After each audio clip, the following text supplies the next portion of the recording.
Hello, I'm Jim Cornwall, and this is the WalkingPost.com podcast.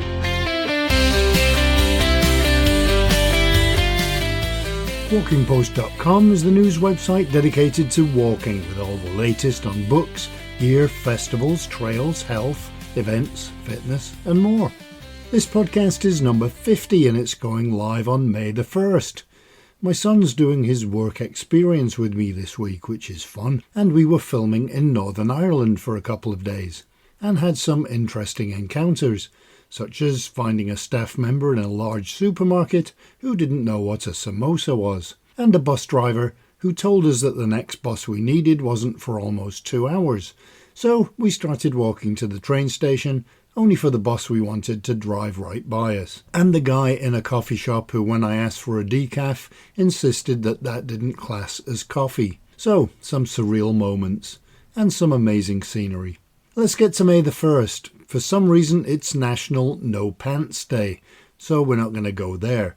It is National Space Day and Learn to Ride a Bike Day.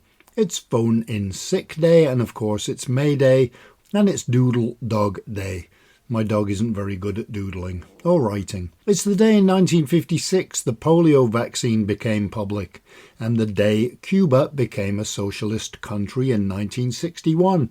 For birthdays, considering this is a podcast that's listened to by people in more than 20 countries, I couldn't really find anyone with universal appeal, although maybe the singers Judy Collins and Rita Coolidge would qualify, and Vincent van Gogh's younger brother Theo.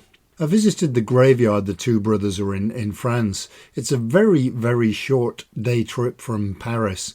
In fact, you can get there in less than an hour on the train, so definitely a trip worth taking. It's a beautiful little village, and of course there are references to Vincent and his paintings everywhere. Last time, our guest was Ashley Katzenbach, a doctor of physical therapy and owner of Cape Concierge Physical Therapy, talking about Tai Chi walking, among other things. This week, the subject is the Ice Age Trail in Wisconsin, with Melissa Pyrrhic from the Ice Age Trail Alliance. Before we get going, if you do have news, guest ideas, or even subjects to cover or comments, or you want to advertise, please get in touch via walkingpost.com or just email me at jim@walkingpost.com.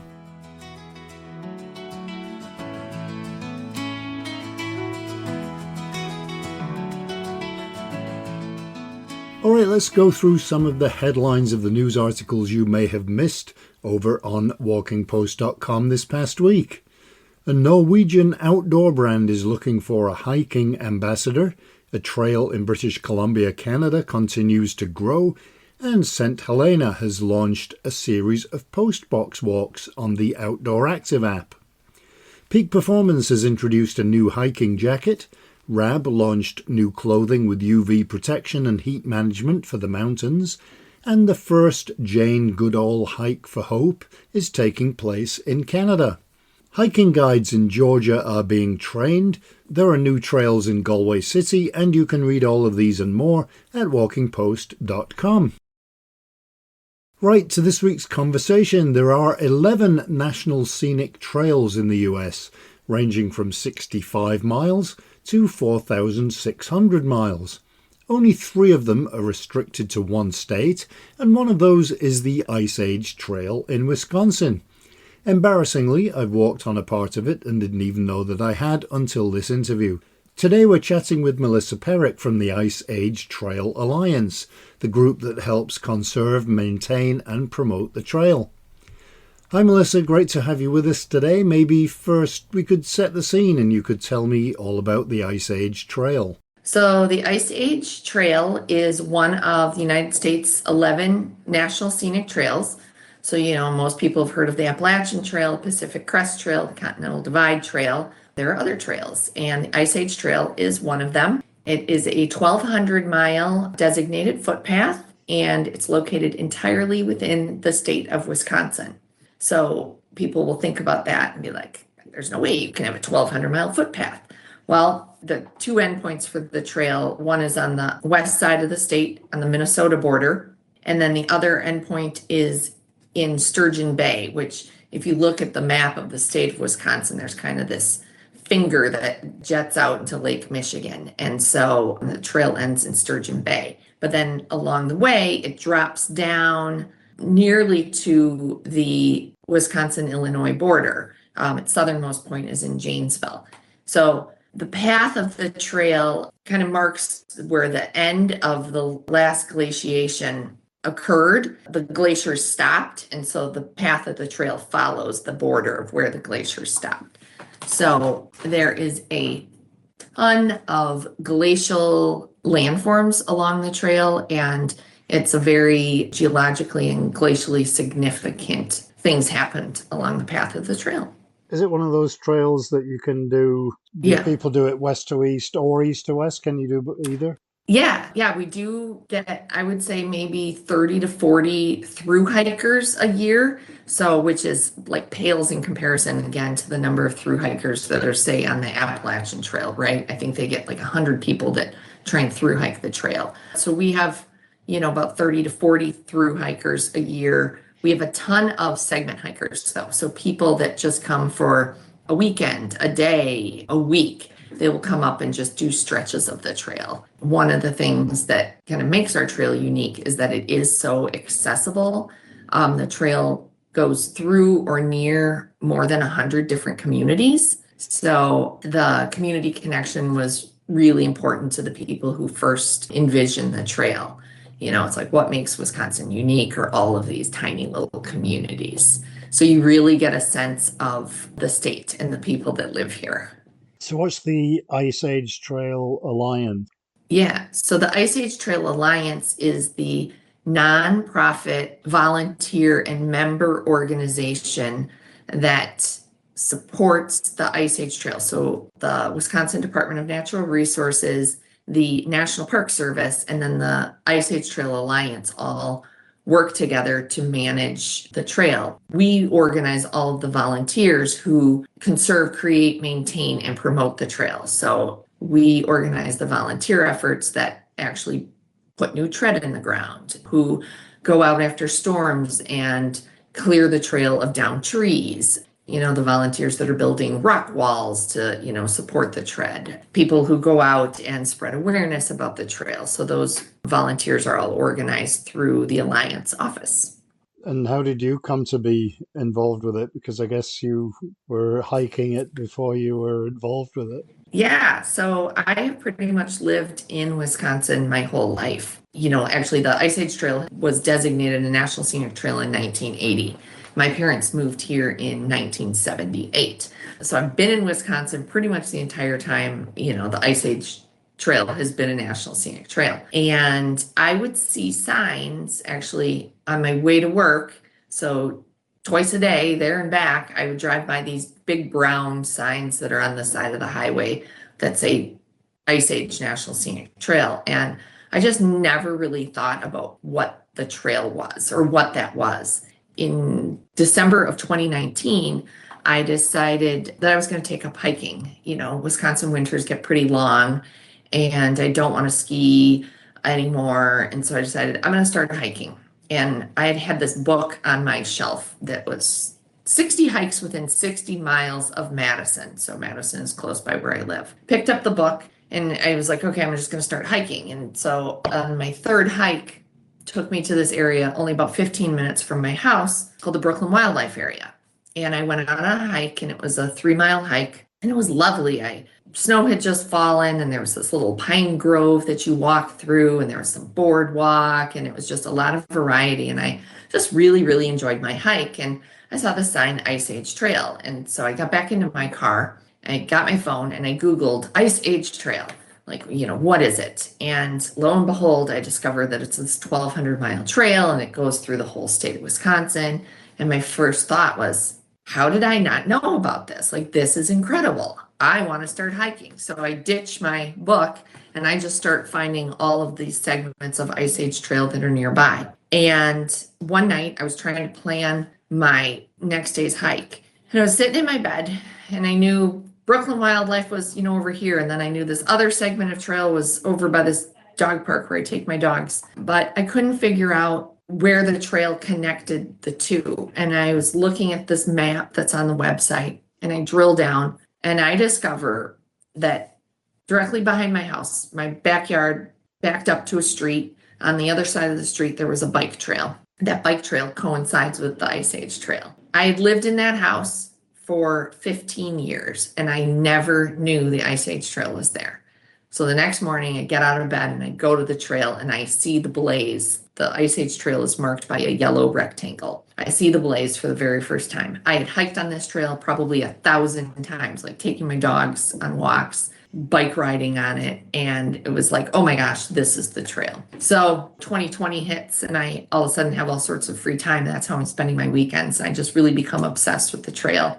Started telling my family and friends about this amazing thing that's here. It's taking me to all these amazing places. And, fast forward a few months and I had become friends on Facebook with, the Ice Age Trail group page. I was really into it. And the Ice Age Trail Alliance posted that they were looking for a marketing director. And so I applied. And I feel like, I'm kind of the typical person here in Wisconsin that knew nothing about the trail. And now, I discovered it and I love it. And I'm so thankful for the trail. Is it an easy sell to people from Wisconsin that don't know about it?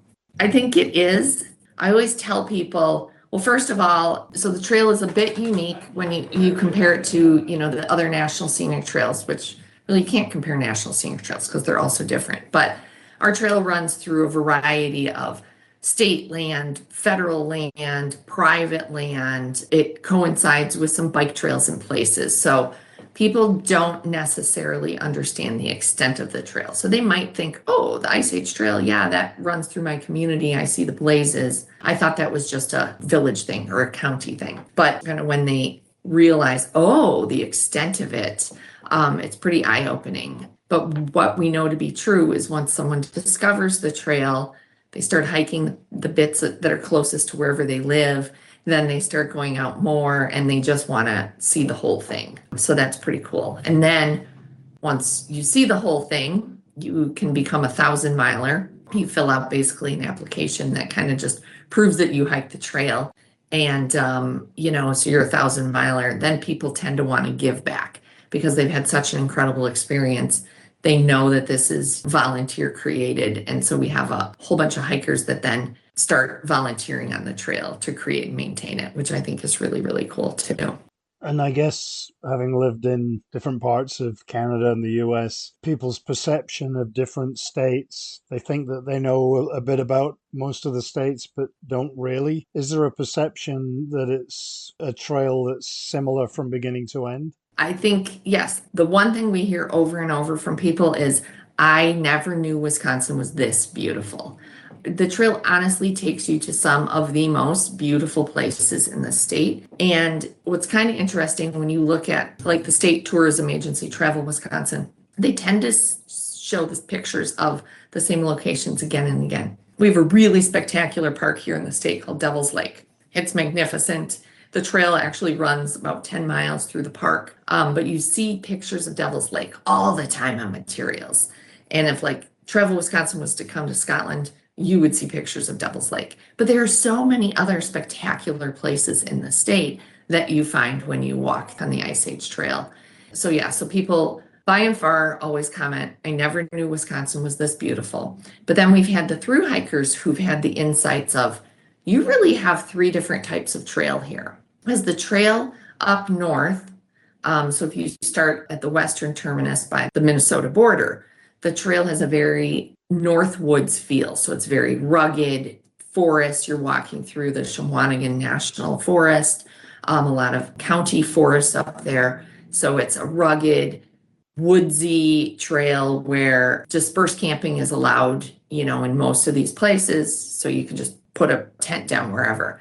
Then the trail it takes a turn and it starts going through the center of the state. And you start going through the Central Sands area. The topography kind of changes and it's different. It's really neat. You're running a few of the segments run right alongside the Wisconsin River, a little rocky, but sandy, and it's just totally different. Then you get down to where I am in the southern part of the state and you start getting into prairies.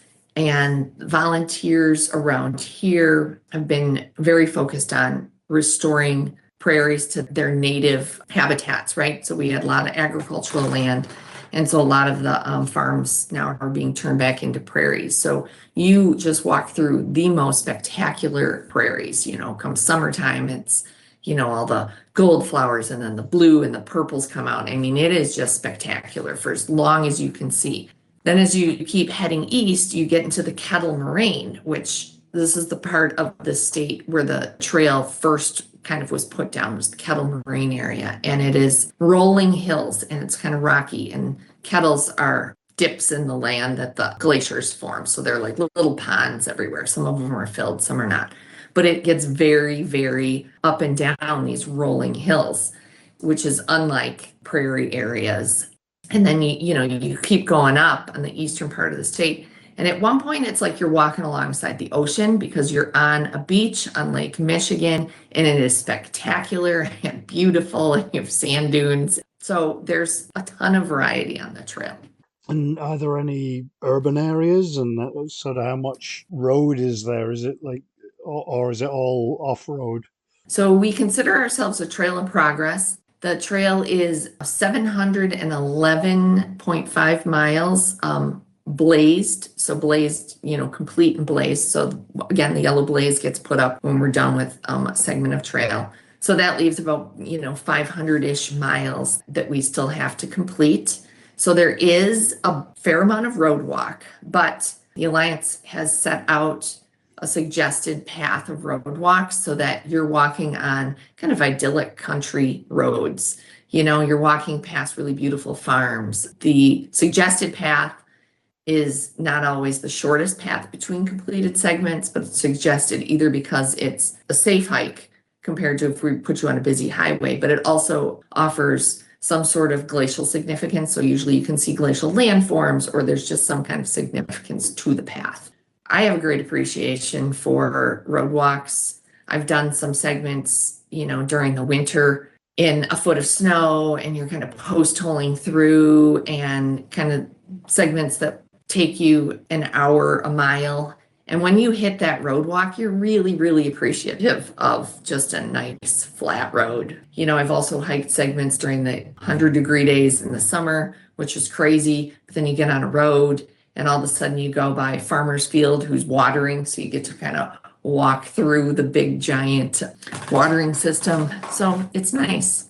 But the trail itself does go through or near about 100 communities. Again, many of these are very small communities.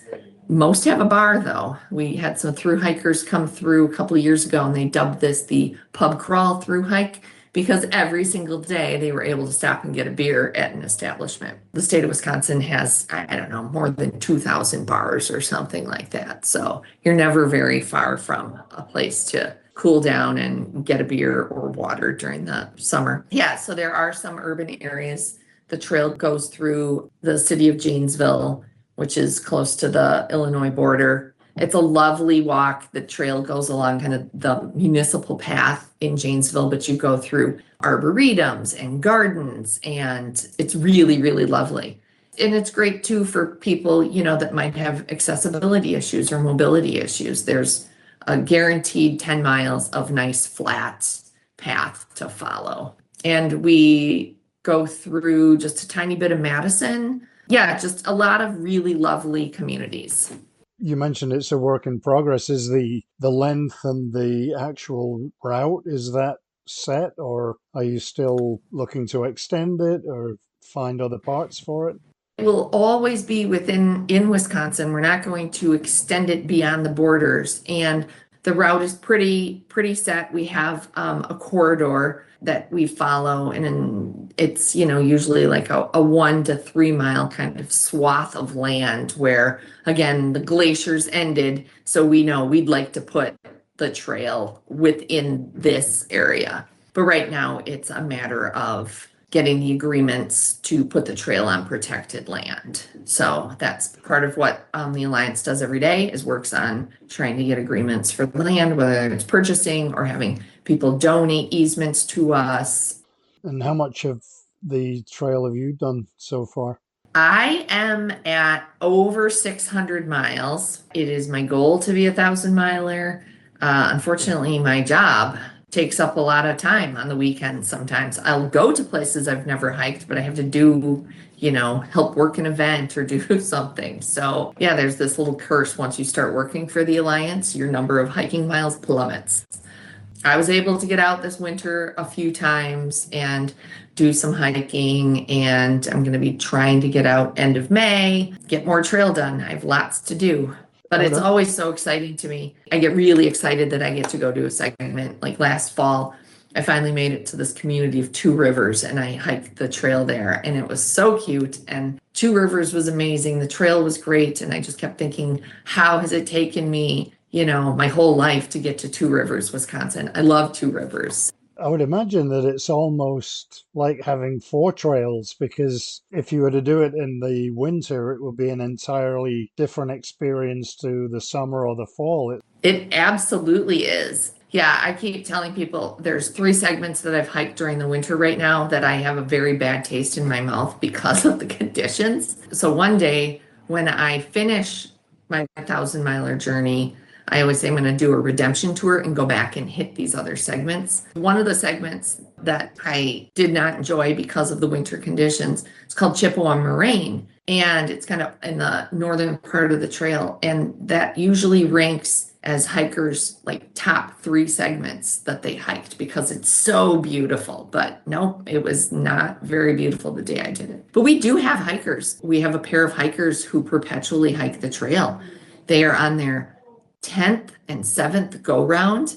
This is just what they do. It's their hobby, but they change it up every time they go. It's like, okay, we hike this segment during the winter.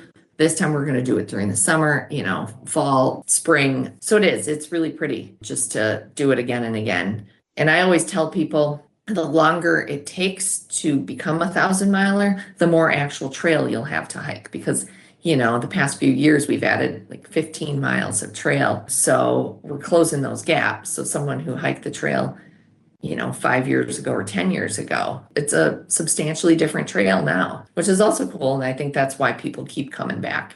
That one that you mentioned is one that I've done when I was in Wisconsin. So it Oh, was, really? yeah, it's a beautiful place. Did you even know you were on the Ice Age Trail? No, no, but I No. was just doing a tour of the Great Lakes, so it was just, okay, this is recommended as a hike. What are some highlights for you of that trail?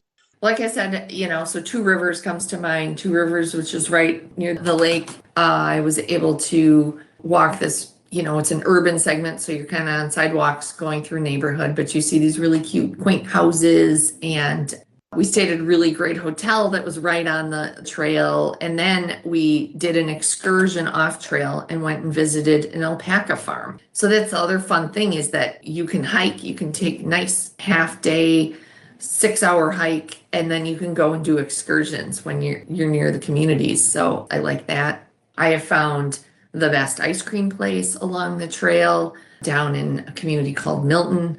They make giant soft serve ice cream cones that you get for like $2. It's amazing. And if it wasn't for the trail, I never would have found this place. I saw a porcupine, which is I like to tell people when you see a porcupine, you've officially become an Ice Age trail hiker.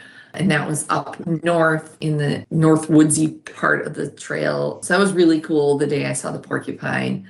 I think just the friends I've made hiking, I started hiking all by myself. And I ended up looking at things on Facebook and I joined a group of hikers that were kind of hiking nearby. And I remember I told my kids, I'm going to go meet and go hiking. And they were like, who are you going hiking with? I'm like, I don't know, just some people. And they thought for sure I was going to get kidnapped. I'm like, no, they're Ice Age trail hikers. It's going to be great. And it was. So I found a great community of like-minded people along the trail.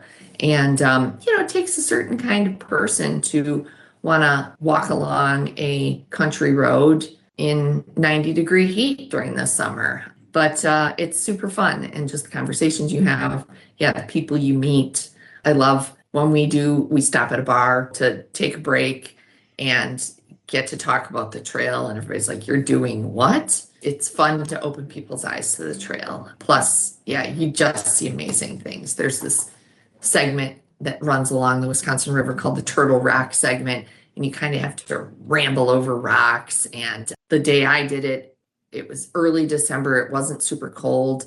We had maybe a half inch of snow the night before. It was kind of overcast when we started, but then the sun started coming out and the snow sparkled all over. And so you're walking along this kind of rocky path with the river in the background. And it was just really, really magical. And I love those moments because it seems every hike I take, there's some kind of special moment on the trail. And I love that. In your position in marketing, is it easy to figure out how many people use this trail, whether it's for the 1,000 miles or just day use? Yeah, so we worked with a research group out of one of the universities, and we did a user study back in 2023, compiling different data. They came up with the figure of 4.65 million users a year, which we think is pretty darn accurate. Again, you think about the communities that the trail runs through. This is the trail that people take their dogs on a walk every night or where they go for a morning run. So it's those repetitive uses every day that also counts into that. But the trail is within 30 miles of 78% of residents of the state. So we are, again, proximity is to our advantage here. So we do get a lot of daily users and then segment hikers. We're not the giant through hiking trail, but that's okay by us. How far afield does it attract people from? Do you get people from out of state? And if so, how have they heard about it? Yeah, we get a lot of people come up from Northern Illinois, so Chicago up, lots of people. We get a lot of people from Minnesota, which makes sense. And then, Michigan, Lake Michigan kind of, separates us a bit. So, but we do get some people from Lake Michigan, although Michigan also has the North Country Trail that splits the state there. But we also get people, that will come here on vacation, from other states as well, and from Europe. So we actually had a couple from Germany that came, I think it was last summer, maybe the summer before. This couple was wanting to go on a long hike in the United States. They looked at, the bigger trails, the Continental Divide, Pacific Crest, but they settled on the Ice Age Trail because it was close to community, because they were not super comfortable going out into the wilderness. They wanted to be able to have that mix of, okay, we're going to be in the middle of a national forest, but we still won't be super far away. So if anything happens, we can always get a ride. And I think that's reasonable. You do not have to go on an adventure of a lifetime to hike the Ice Age Trail. But last year we did have a man from Japan came, and he generated quite a little following on social media. Masa, he had hiked other trails, so he is a hiker. But yeah, he generated quite a bit of fanfare.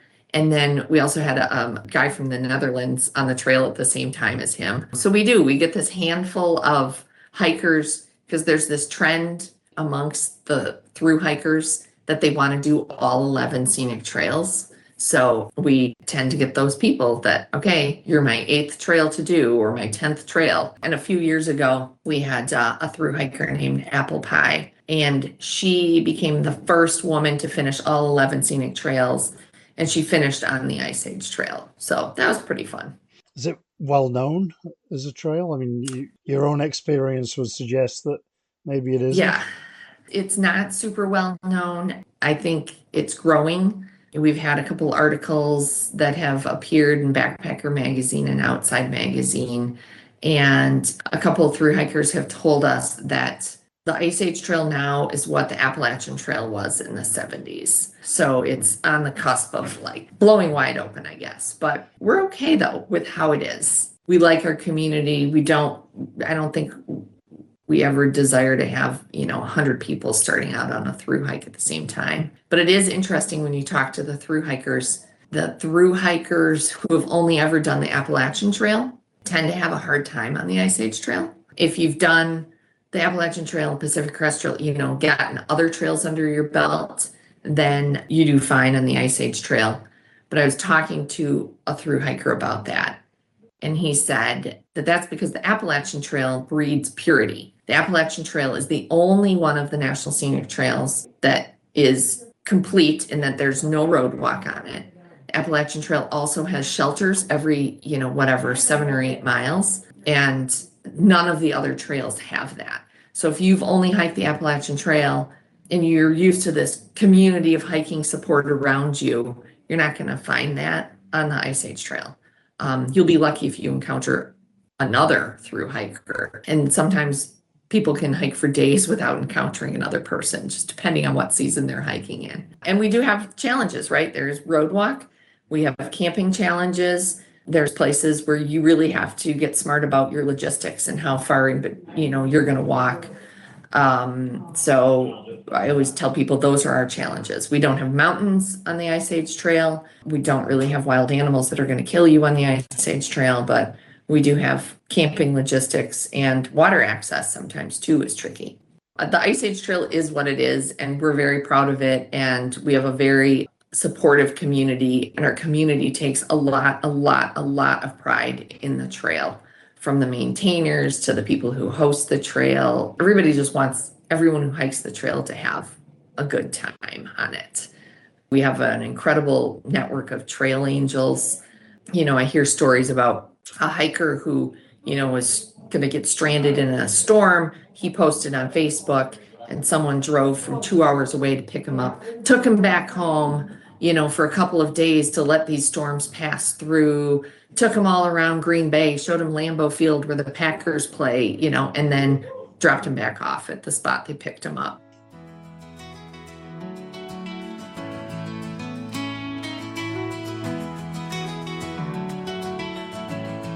I can't think of any states that don't have some great hikes, and Wisconsin is definitely beautiful. I've only ever hiked there in the summer, and even then not much, but I imagine the spring and fall are really amazing. Every conversation I have, I just want to go there and hike. So that'll just about do it for this week. Still great weather here in this part of Scotland. It seems like the end of April and May are the best months here now. The hills are alive, not with the sound of music, but the yellow of gorse. And it's everywhere this year. So hopefully we'll get more hiking in the rest of this week. And we're trying to get lots of work done while the weather is good. If you do have news or suggestions for podcast guests, please do get in touch through jim@walkingpost.com. We're always looking for guests, whether it's a new trail, a new book, walking festivals, or someone who's done an amazing, unusual, or interesting walk. So I hope you enjoyed this week's walkingpost.com podcast, and I hope that you have a great week. Hopefully with a walk somewhere, whether it's Wisconsin, Wisbech, or Ouistreham, which is in Morocco, in case you were wondering. Until next time, happy trails. Walking Post from walkingpost.com is an Air Coastal Media Limited production.